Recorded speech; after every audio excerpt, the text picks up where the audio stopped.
چو بشنید نوذر که قارن برفت، دمان از پسش روی بنهاد و تفت. همی تاخت که از روز بد بگذرد، سپهرش مگر زیر پی نسپرد. چو افراسیاب آگهی یافت زوی، که سوی بیابان نهاده است روی. سپاه انجمن کرد و پویان برفت، چو شیر از پسش روی بنهاد و تفت. چو تنگ اندر آمد بر شهریار، همش تاختن دید و هم کارزار. بدان سان که آمد همی جست راه، که تا بر سر آرد سری بی کلاه. شب تیره تا شد بلند آفتاب، همی گشت با نوذر افراسیاب. ز گرد سواران جهان تار شد، سرانجام نوذر گرفتار شد. خود و نامداران 1200 تو گفتی، کشان بر زمین جای نیست.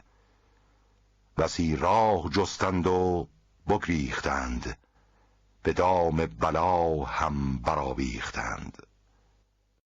چنان لشکری را گرفته به بند، بیاورد با شهریار بلند. اگر با تو گردون نشیند به راز، هم از گردش او نیابی جواز. همو تاج و تخت بلندی دهد، همو تیرگی و نژندی دهد.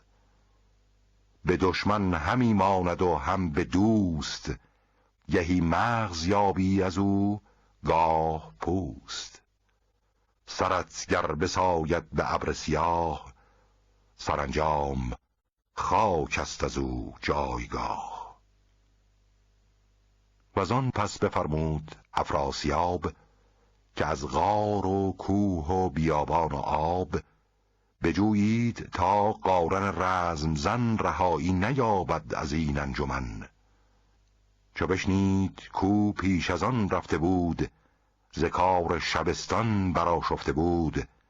غمی گشت از آن کار افراسیاب، از او دور شد خورد و آرام و خواب. که قارن رها یافت از وی به جان، بران درد پیچید و شد بدگمان. چنین گفت با ویسه نامور، که دل سخت گردان به مرگ پسر. که چون قارن کاوه جنگ آورد، پلنگ از شتابش درنگ آورد. تو را رفت باید به بسته کمر، یکی لشکری ساخته پرهنر.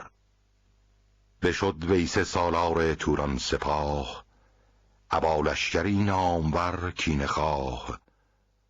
از آن پیشتر تا به قارن رسید، گرامیش را کشته افگنده دید.